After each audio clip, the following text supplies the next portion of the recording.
حضرت خفاف بن ایما کی صاحبزادی بیوہ ہو کے آ گئی، بچے ساتھ تھے، سر راہ جناب عمر سے ملی اور مل کے کہنے لگی حضور میں اس صحابی کی بیٹی ہوں جنہوں نے احد والے دن اپنے بیٹے کے ساتھ مل کے معاشرہ کیا تھا، بچے میرے یتیم ہو گئے ہیں، میں بیوہ ہوں۔ حضرت فاروق اعظم رضی اللہ تعالیٰ عنہ نے فہرست نہیں مانگی، خرچے کی ڈیٹیل نہیں مانگی، تم آنا فلانے سے ملنا، پرسوں 9 بجے آ جانا دفتر، یہ کوئی بات نہیں کی۔ حضرت عمر غور سے کھڑے، اس بیٹی کی بات سنی، چھم چھم سیدنا فاروق کی آنکھوں سے آنسو گرے، دوڑ کے گھر گئے، ایک اونٹ نکالا، وہاں سے مال غنیمت کا مال کے بھر کے 2 بوریاں، اور بوریوں میں کیا تھا؟ چاندی بھی تھی، نقدی پیسے بھی تھے، کچھ ضرورت کا سامان بھی تھا، غلہ بھی تھا، 2 بوریاں بھر کے اونٹ پہ رکھ کے کھول، لگام اس بیٹی کے ہاتھ میں تھما کے کا پتر سامان بھی تیرا ہے، اونٹ بھی تیرا ہے، اور یہ نہ سمجھنا یہی کچھ تجھے دیا ہے، جب یہ ختم ہوگا تو رب تیرے لیے اور بندوبست فرمائے گا۔ کیا مانا کہ ڈیوٹیاں لگا دی گئی ہیں، ہمیں پتہ ہے یہ سامان کب تک ختم ہو جائے گا، پیسے کب تک ختم ہو جائیں گے، تیرے لیے میں نے نئے حکم بھی جاری کر دیے ہیں۔ ایک شخص نے کہا حضور ایک بیوہ کو آپ نے کچھ زیادہ ہی نہیں دے دیا؟ کہا ایک ہی خاتون کو آپ نے اتنا نہیں دے دیا؟ تو حضرت عمر ناراض ہو گئے، فرمانے لگے تجھے تیری مار ہوئے، میری نظروں میں آج بھی وہ جلوہ موجود ہے جب اس کا باپ اور بھائی میدان احد میں کافروں کے خلاف لڑائی کر رہے تھے، آج تک میری نظر میں موجود ہے، تو کہتا ہے میں نے زیادہ دے دیا۔ عزیز دوستو، عرب شریف کے اندر بے شمار مسائل تھے، بت پرستی، عقیدے کا بگاڑ سب سے بڑا مسئلہ تھا۔ اس کے بعد پھر عورتوں پر ظلم ہے، غلاموں کو بیچا جاتا ہے، لوگ ایک دوسرے کے حقوق غصب کرتے ہیں، ڈھیروں مسائل تھے، اور صدیاں بیت گئیں۔ حضرت عیسیٰ علیہ السلام کے بعد آسمان سے کوئی وحی نہیں آئی، زمین و آسمان کا رابطہ نہیں ہوا، بے شمار مسائل تھے جن پر فوری اصلاح کی ضرورت تھی۔ لیکن جو پہلی وحی آئی ہے نا غار حرا میں، جو صدیوں بعد زمین کا آسمان کا آپس میں پہلا رابطہ ہوا ہے، وہ نہ تو بظاہر عقیدہ توحید پر ہے، نہ عورتوں کے حقوق کی بات کرتی ہے، نہ غلاموں کی بات کرتی ہے۔ جو پہلی وحی نازل ہوئی ہے وہ وحی یہ کہتی ہے کہ اقرأ بسم ربک الذی خلق، پڑھو اپنے رب کے نام سے جس نے پیدا کیا ہے۔ جو پہلی وحی نازل ہوتی ہے وہ یہ کہتی ہے کہ اپنے رب کے نام سے پڑھو۔ معنی کیا ہے کہ پڑھو گے نا اللہ کے نام سے، کتاب و سنت کو پڑھو گے تو عقیدہ توحید بھی ٹھیک ہو جائے گا، عورتوں کے حقوق کی بھی سمجھ آ جائے گی۔ یہ جو سٹیج پہ دوست بیٹھے انہیں موبائل نہیں چلانا چاہیے، ان کے لیے تو بالکل درست نہیں ہے۔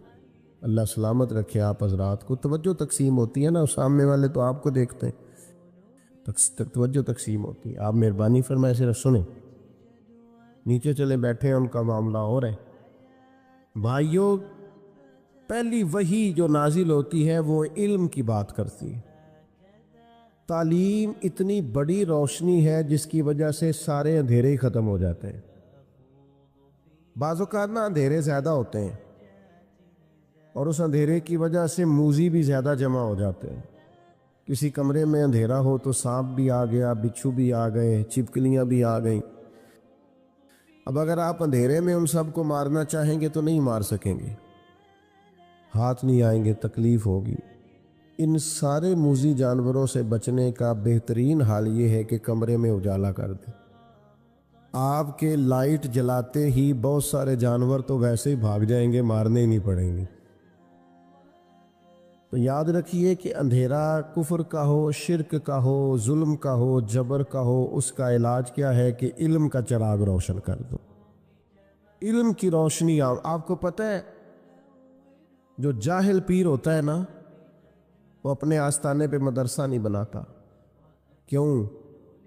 کہ جو پرانے وڈیرے ہوتے تھے نا، الا ماشاءاللہ سارے نہیں، لیکن جو پرانے وڈیرے ہوتے تھے وہ اپنے گاؤں میں اسکول نہیں بننے دیتے تھے۔ جو جاہل تھے وہ کیوں نہیں بننے دیتے تھے؟ وہ کہتے تھے اگر غریبوں کے بچے پڑھ گئے تو ہماری بھینسوں کو چارہ کون ڈالے گا، پڑھنے نہیں دیتے تھے۔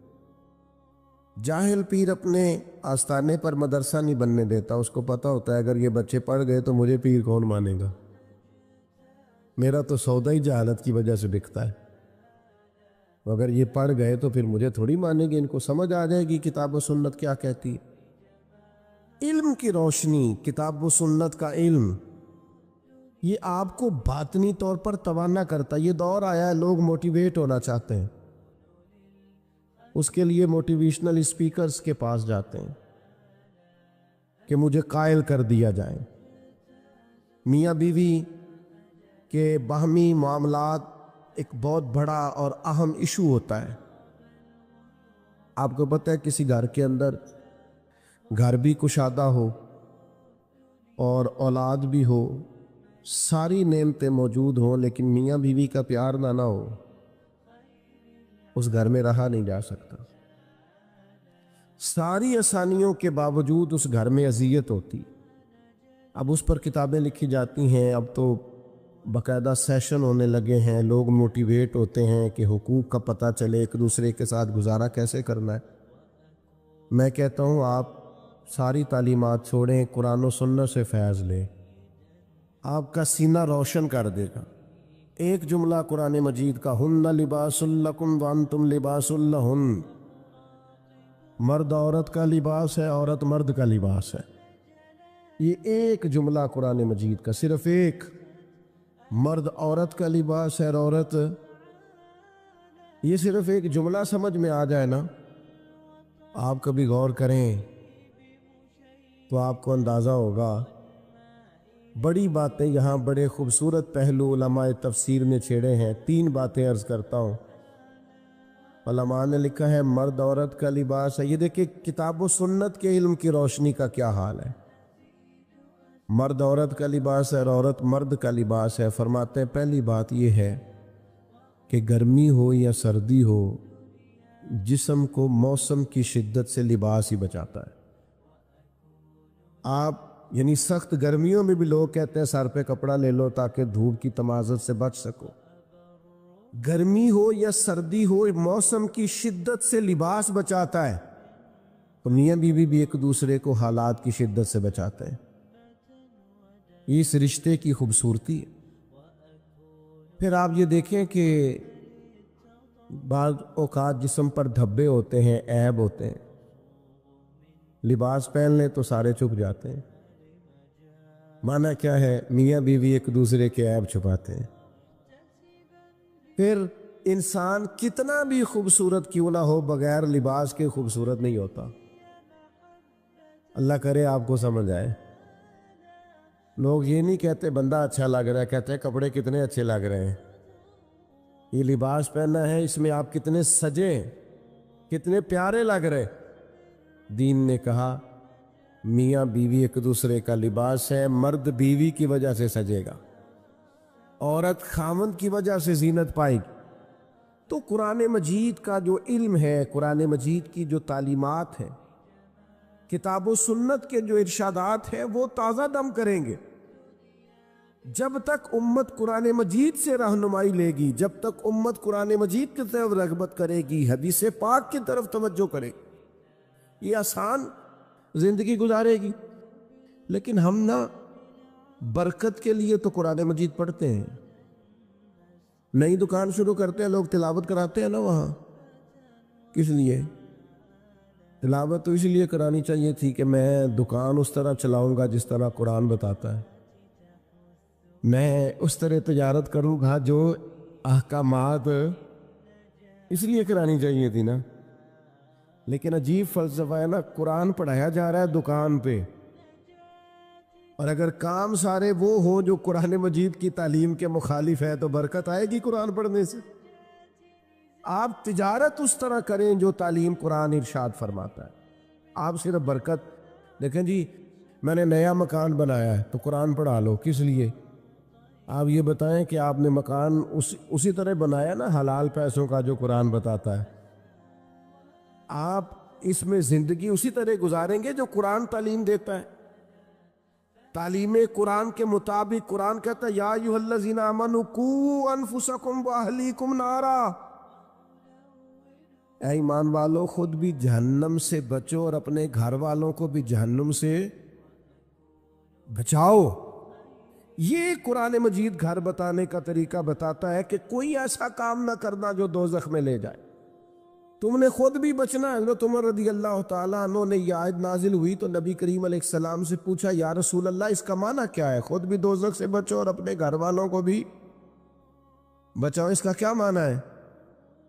تو نبی پاک علیہ السلام نے فرمایا عمر اس کا معنی یہ ہے کہ جن چیزوں کا اللہ رسول تمہیں حکم دیتے ہیں تم اپنے گھر والوں کو ان چیزوں کا حکم دو، اور جن چیزوں سے رب رسول تمہیں منع کرتے ہیں تم اپنے گھر والوں کو ان چیزوں سے منع کرو۔ مطلب کیا ہوا کہ گھر اس طرح چلاؤ جو دین کہتا ہے، اپنے گھر کے اندر نظام وہ نافذ کرو جو قرآن و حدیث کا نظام ہے، جو قرآن و سنت کا پیغام ہے، لیکن لوگ تلاوت کرائیں گے گھر میں برکت کے لیے۔ قرآن کے مطابق گھر چلانے کی کوشش ہے۔ صحابہ کا یہ طریقہ تھا کہ قرآن و سنت کا جو حکم انہیں ملتا تھا اس پر عمل کرتے تھے۔ ہمارے ہاں بڑی برکت ہوتی ہے ماشاءاللہ جی، تلاوت ہو جائے پہلے، اللہ خیر کرے، سیاسی جلسوں میں بھی پہلے تلاوت ہوتی ہے، بعد میں ترجمہ بھی ہوتا ہے۔ او خدا کے بندے ان سے پوچھ کہ تلاوت اور ترجمے کی حد، اور پتہ نہیں کس بیماری کا نام ہے جمہوریت، اور کس خاص افہیم کا نام لوگوں نے رکھ لیا ہے جمہوریت، نہ کسی جماعت میں ہے نہ کسی جگہ ہے، اور پتہ نہیں اسلام تو کسی جمہوریت کا قائل نہیں، اسلام تو خلافت کا قائل ہے۔ اسلام تو کہتا ہے کہ آپ کو کوئی نیا قانون بنانے کی ضرورت ہی نہیں، قانون تو اللہ رسول نے بنا دیے، آپ نائب بن کے ان کا نفاذ کرے، بات ختم ہو گئی۔ اور لوگ اپنا اپنا چورن بیچتے ہیں، اور قوم کو وہ جس زمانے میں غالباً 97 میں یا 99 میں ایک حکومت بدلی تھی، تو میں صبح صبح ایک جگہ پہ اخبار پڑھ رہا تھا تو ایک بابا جی ناشتہ بیچا کرتے تھے، میں نے ان سے کہا آپ کو پتہ ہے رات کی حکومت بدل گئی؟ کہنا پتر جیڑا مرضی آوے میں تے مزدوری کر کے روٹی کھانی، سانوں تے حکومتاں نہ کدے کو فائدہ نظر، محنت کرتے ہیں تو کھاتے ہیں، کہیں نظر نہیں آتا یہ معاملہ کیا ہے۔ تو بھائی یاد رکھیں گے آپ کہ آپ تلاوتیں تو کرا رہے ہیں اسمبلیوں میں بھی، دیگر جگہوں بھی، یہ بھی بتائیں کہ قرآن کے نظام کے مطابق چلا رہے ہیں نظم کو۔ قرآن مجید حدیث پاک یہ عمل کے لیے ہے۔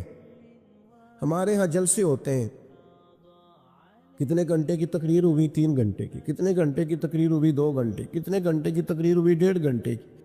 اب آپ ساری تقریر چھوڑیں، 5 منٹ اس جو تقریر ہے اس میں سے 5 منٹ والی تقریر پہ عمل کریں، جو بتایا گیا اس میں سے 5۔ میں ایک جگہ پہ بیان کے لیے گیا تو گفتگو میں نے کی، میں آ گیا، اگلے سال وہ دوست پھر آگے کہنے لگے پچھلے سال آپ نے 25 منٹ تقریر کی تھی، آیت کی لمبی کیجئے گا۔ میں نے کہا 25 منٹ والی پہ عمل ہو گیا؟ اگر تو 25 منٹ والی پہ عمل ہو گیا تو چلو اس دفعہ 40 منٹ کر لیتے ہیں، لیکن اگر ہم نے قرآن و حدیث کو بھی معاذ اللہ کانوں کے ذائقے کے لیے رکھا ہوا ہے، کیا بات کی، بڑا مزہ آیا ماشاءاللہ، وہ عمل کم کرنا۔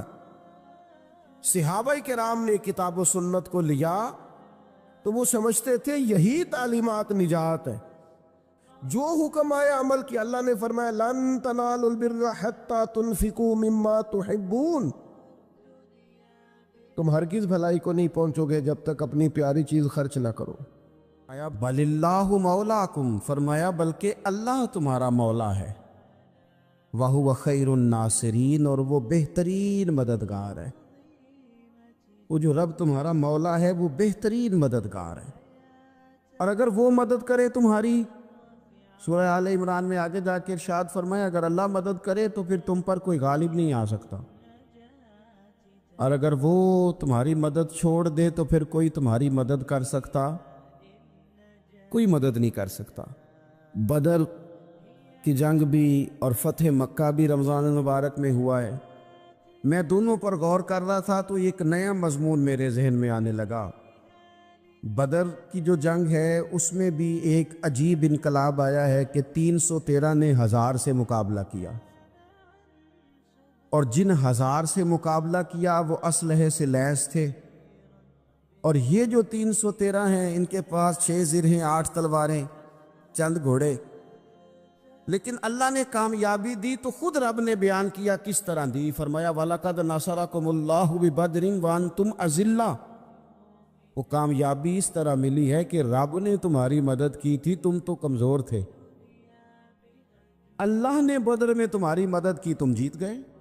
وَلَقَدْ نَصَرَكُمُ اللَّهُ بِبَدْرٍ وَأَنْتُمْ أَذِلَّةٌ، اللہ نے بدر میں تمہاری مدد کی، تم تو کمزور تھے۔ پھر فتح مکہ نصیب ہوئی تو اس میں بھی بہترین منصوبہ بندی نبی پاک علیہ السلام نے فرمائی، بہترین حکمت عملی حضور نے اپنائی، لیکن ہمیں جو اللہ رسول نے بات سمجھائی وہ کیا ہے؟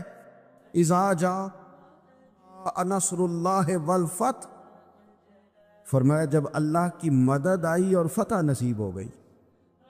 یہ اللہ نے مدد فرمائی تمہاری، یہاں بھی فتح مکہ بھی اللہ کی مدد سے، جنگ بدر بھی اللہ کی مدد سے۔ وہ جو مدد ہے اللہ تعالیٰ کی، جب وہ ہم یہ کرتے ہیں کہ ہم اپنی ساری زندگی سیاست کی نظر کر دیں، ہماری سیاست صرف ملک میں نہیں ہوتی، ہماری سیاست خاندان میں بھی ہوتی ہے، ہم گھر کے اندر بھی سیاست کرتے ہیں، ہم کسی خاص طریقے سے لوگوں کو اپنے پیچھے چلانا چاہتے ہیں، ہم ایک خاص اسلوب اختیار کرتے ہیں کہ لوگ ہمارے پیچھے چلیں۔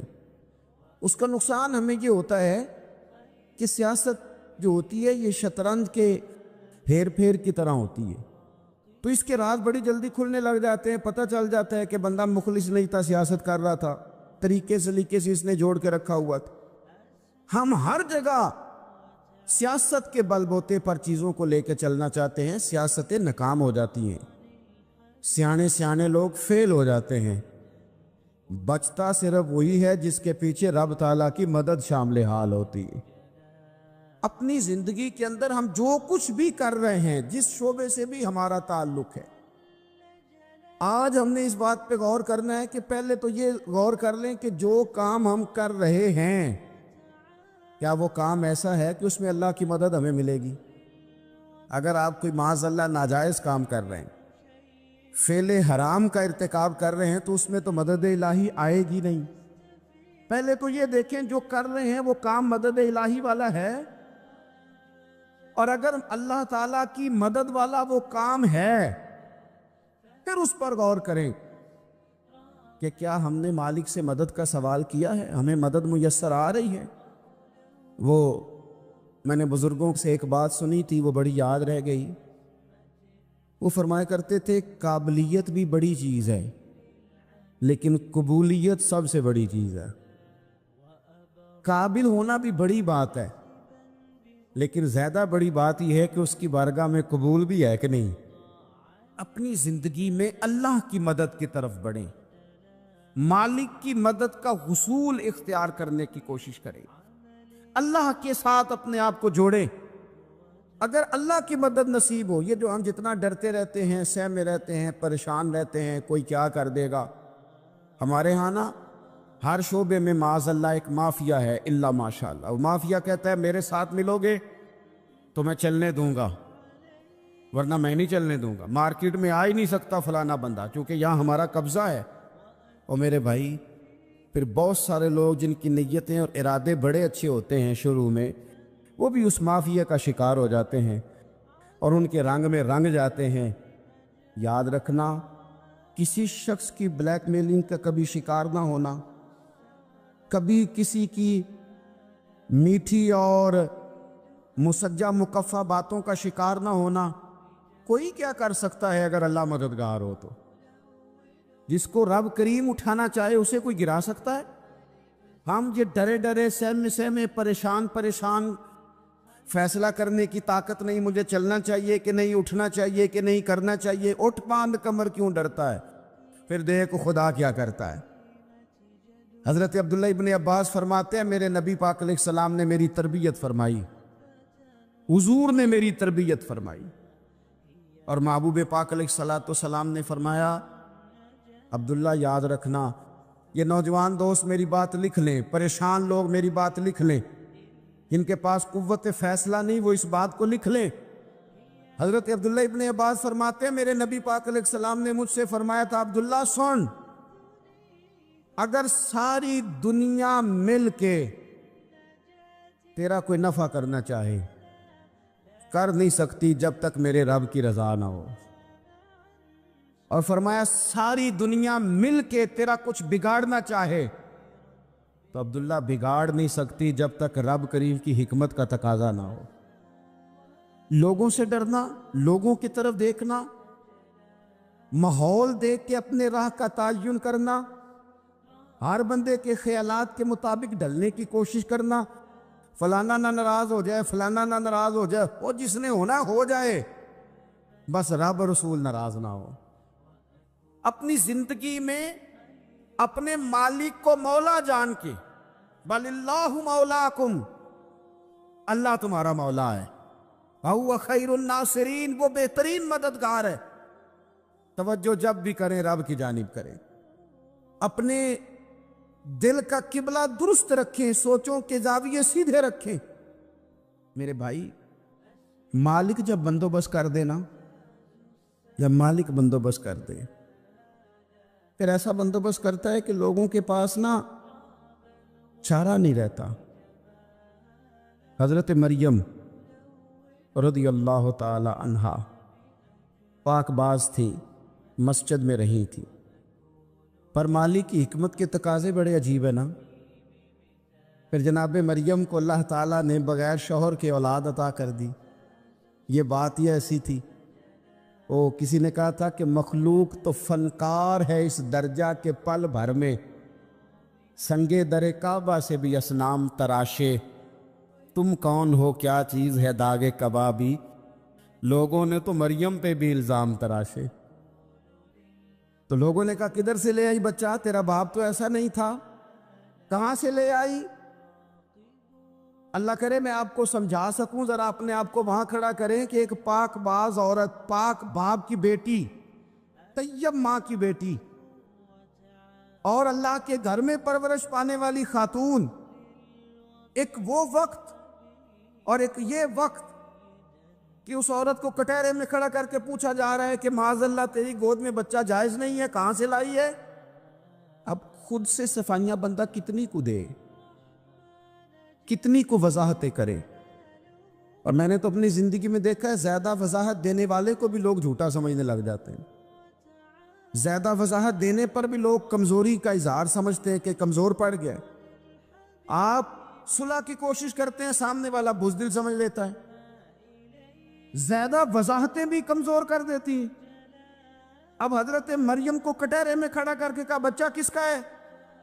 تو پھر خدا بندوبست جب کرے، اللہ جب مددگار ہو، تو پھر حضرت مریم کی گواہی درختوں سے نہیں دلوائی، اس نے پتوں سے نہیں دلوائی، پھر فرشتے نہیں بھیجے۔